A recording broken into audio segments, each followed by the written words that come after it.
Hello દોસ્તો, ADT club ચેનલમાં આપનું હાર્દિક સ્વાગત છે। અને આજે આપણે આવી ગયા છીએ મીઠા ગામના ખેતરોમાં, જ્યાંથી માઇનોર કેનાલ પસાર થાય છે। એ કેનાલની બાજુમાં અમે અત્યારે ઊભા છીએ। અમે તમને અહીંયા શેની ખેતી થાય છે એના વિશે પણ તમને બતાવશું।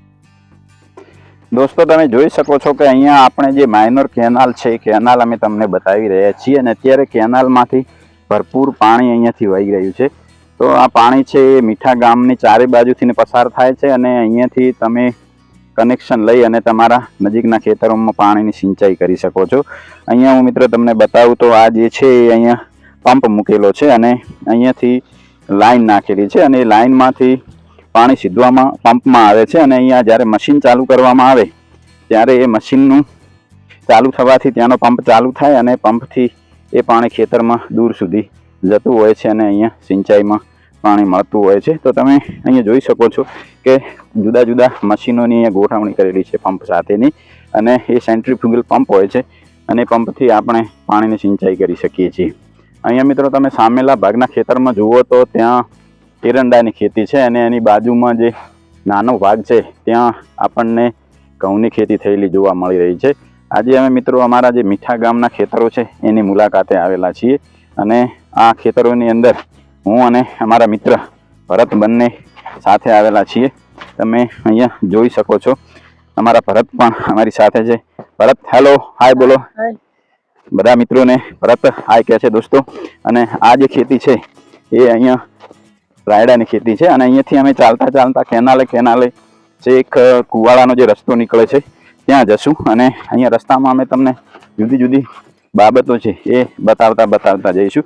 તો મિત્રો, તમે આ રીતે અમારી ચેનલ સાથે જોડાયેલા રહેશો તો અમે જુદા જુદા વ્લોગ્સ તમારી સાથે શેર કરતા રહીશું અને અવનવી બાબતોથી તમને પરિચિત કરાવતા રહીશું। આ જે અહીંયા કેનાલ જે પસાર થાય છે અને એની બાજુમાં આ નર્મદા વિભાગ દ્વારા અહીંયા સાઈડમાં નાનો રસ્તો બનાવવામાં આવી રહ્યો છે, જેથી કરીને કેનાલની સફાઈ કરવી હોય કે પછી ખેડૂતોને અહીંથી કોઈ વાહન લઈને પસાર થવું હોય તો સરળતાથી પસાર થઈ શકે। અહીંયા બાજુમાં તમે જુઓ મિત્રો કે આખા ખેતરે પીળા કલરની ચાદર ઉઢી હોય એવો માહોલ આપણને જોવા મળી રહ્યો છે અને એ આ રાઈ છે અને અત્યારે રાઈની અંદર એની ફળીઓ બેસી ગઈ છે અને ધીરે ધીરે એના ફળીઓ પાકી થશે અને પછી એમાંથી રાઈ બનશે। તો મિત્રો, આ જે રાઈ છે એ તમે જુઓ તો મોટે ભાગે તેલ અને ખોળની અંદર વપરાય છે। અહીંયા તમને છેક ત્યાં સુધી બતાવું છું કે આખું ખેતર છે એ રાઈ વાવેલું છે અને ખૂબ સરસ મજાનું, અમારી દેશી ભાષામાં અહીંયા એને રાયડો કહીએ છીએ અને એ રાયડો છે એ તેલીબિયા પાક છે અને એની 3 મહિનાની સિઝનમાં એ તેલીબિયા પાકી જતો હોય છે અને બજારની અંદર જતો હોય છે। આપણે અહીંયા ભરતને પૂછીએ, ભરત, આપણે આ જે તેલીબિયા રાયડો છે એ પાકી જાય એટલે આમાં એનો કેવો ભાવ મળે? એમ ભાવ તો મળે 1000 થી 1100 આસપાસ હોય છે। 20 કિલો 1000 થી 1100 જેવો ભાવ હોય। 1000 થી 1100 1200 હોય। હા, બરાબર। મિત્રો, તમે જોયું કે 20 કિલોનો જે ભાવ છે એ ઘણી વખત 1100 રૂપિયા હોય, 1200 રૂપિયા હોય, બરાબર, અને જેવી એની માંગ હોય એ પ્રમાણે એનો ભાવ વધતો હોય છે। દોસ્તો, આજે અમે બપોરે 3 વાગે ઘરેથી નીકળ્યા હતા અને ચાલતા ચાલતા અહીંયાથી અમારા મીઠા ગામથી 4 કિલોમીટર દૂર રાંડવડા ગામ છે જે દિયોદર તાલુકામાં આવેલું છે અને ત્યાં એક સરસ મંદિર છે અને એ મંદિરની મુલાકાતે અમે ગયા હતા। તો એ મંદિરની અંદર મોટા પ્રમાણમાં નાળિયેર આવતા હોય છે અને ત્યાં નાળિયેરની પ્રસાદી સાથે સાથે નાળિયેરનું પાણી પણ ભરપૂર માત્રામાં પીવા મળે છે। તો આજે અમે ત્યાંથી સરસ મજાનું ભરપૂર માત્રામાં નાળિયેરનું પાણી પી અને ચાલતા ચાલતા ફરી બીજું 4 કિલોમીટર ચાલતા અહીંયા પહોંચ્યા છીએ અને અત્યારે અમે ખેતરોમાંથી ચાલતા અમારા ઘર તરફ જઈ રહ્યા છીએ અને અહીંયા બાજુમાં કેનાલ છે અને કેનાલની બાજુમાં અહીંયા જે જુદી જુદી ખેતી છે એ ખેતી અમે તમને બતાવી રહ્યા છીએ। મિત્રો, અમારું ગામ મીઠા છે જે ભાભર તાલુકામાં આવેલું છે અને અત્યારે અમે અમારા મીઠા ગામની સીમમાં ખેતરોમાંથી પસાર થઈ રહ્યા છીએ અને અત્યારે અમારા ગામની સીમની અંદર રાયડો, એરંડા, ઘઉં, મકાઈ જેવી જુદી જુદી ખેતી કરવામાં આવે છે અને એમાંથી ખેડૂતો પોતાનું ઉત્પાદન મેળવે છે। અહીંયા મિત્રો તમે જુઓ તો આ પણ એક મશીન ચાલુ છે અને અહીંયા પાણીનું જે કનેક્શન છે કેનાલમાંથી લીધેલું છે અને અહીંયા તમે જુઓ તો ખેતરમાં ઘણા બધા મકાનો આવેલા છે જે ખેતરમાં વસવાટ કરતા અમારા ગામના ખેડૂતોના છે। અહીંયા પણ હું તમને બતાવી શકું છું કે ખેતરમાં વસવાટ કરતા પરિવારો અહીંયા ખેતરમાં વસતા હોય છે, જેથી કરીને એમને કામકાજને એ ખૂબ સરળતાથી કરી શકે અને એમને દૂર જવું ના પડે. અત્યારે આપણે અહીંયા કેનાલની બાજુમાંથી પસાર થઈ રહ્યા છીએ અને કેનાલની બાજુમાં રસ્તો બનવા માટેની પ્રોસેસ ચાલુ છે.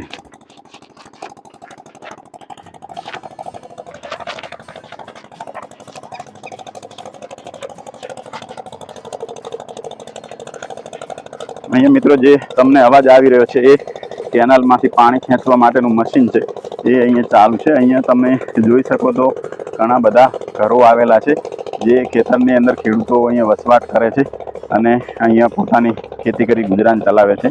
અહીંયા તમે જોઈ શકો તો આ એરંડાનો પાક છે અને અહીંયા વસવાટ કરતા પરિવારો અહીંયા પણ રહે છે.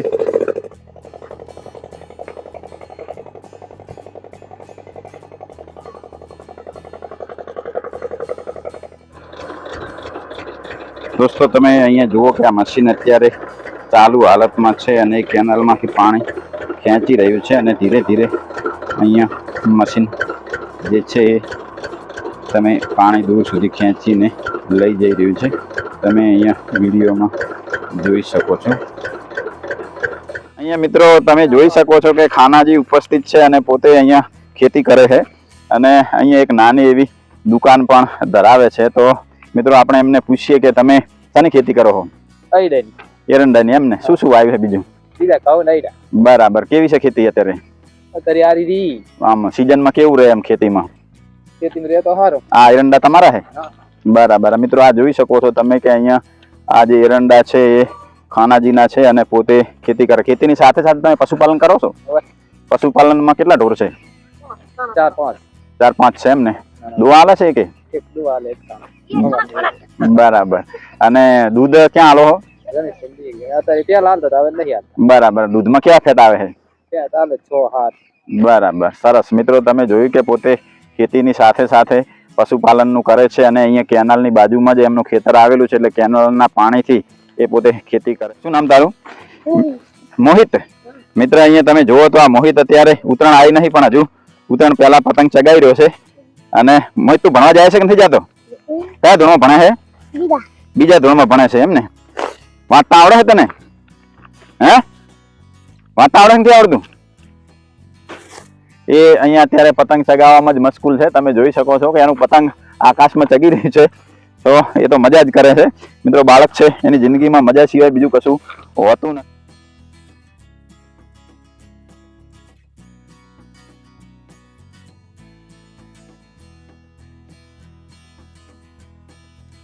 જોઈ શકો છો કે ખેતરોમાં પીળી ચાદર ઓઢી હોય અને એવું આખું વાતાવરણ દેખાઈ રહ્યું છે. તો આખા ખેતરો જે પીળા રંગના દેખાઈ રહ્યા છે, તો એ બધે જ જગ્યાએ રાયડાની ખેતી થઈ રહી છે અને અહીંયા કેનાલથી એમાં સિંચાઈ કરવામાં.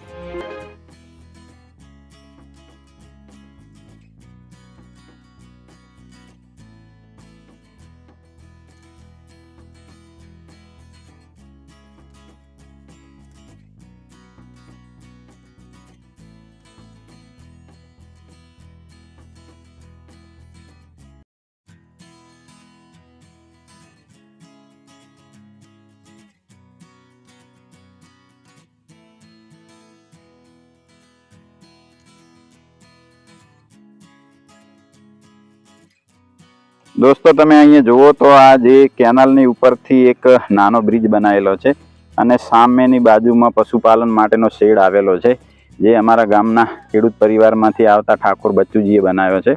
અને અત્યારે આપણે એમના ઘરની બાજુમાંથી પસાર થઈ રહ્યા છીએ, એટલે હું તમને અત્યારે વિડીયો દ્વારા એ બતાવી રહ્યો છું. અને અહીંયા કેનાલને આ ભાગમાંથી પેલા ભાગમાં જવા માટે આ રસ્તો છે. દોસ્તો હું અત્યારે આ નાના બ્રિજ ઉપર થઈને પસાર થઉં છું. તમે અહીંયા જોઈ શકો છો કે સરસ મજાનો એક નાનો બ્રિજ બનાવેલો છે, જેની ઉપરથી આપણે પસાર થઈ રહ્યા છીએ. અને આ કેનાલ છે, એ કેનાલની ઉપરથી આ બનાવેલો સરસ મજાનો બ્રિજ છે કે જેથી કરીને કેનાલના પેલા ભાગમાં અવર જવર કરવી હોય તો આપણે એની અવર જવર કરી શકીએ છીએ. અત્યારે હું અહીંયા બ્રિજ ઉપરથી કેનાલના એક ભાગમાંથી બીજા ભાગમાં જઈ રહ્યો છું. અહીંયાથી જે કેનાલ છે એ પસાર થાય છે અને આમ જાય છે.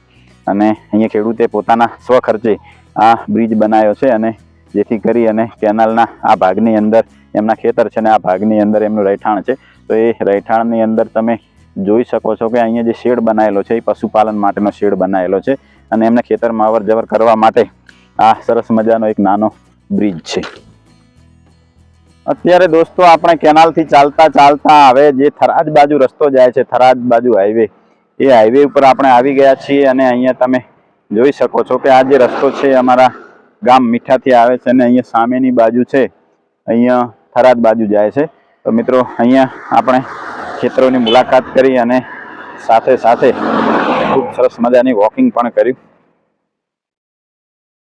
મિત્રો તમે અમારા એડીટી ક્લબ ચેનલના વિડીયોને જોતા રહેજો અને સાથે સાથે અમારા વિડીયોને શેર અને લાઈક કરવાનું ભૂલતા નહીં અને તમે અમારી ચેનલને વધુમાં વધુ સબસ્ક્રાઈબ કરાવો એવી વિનંતી.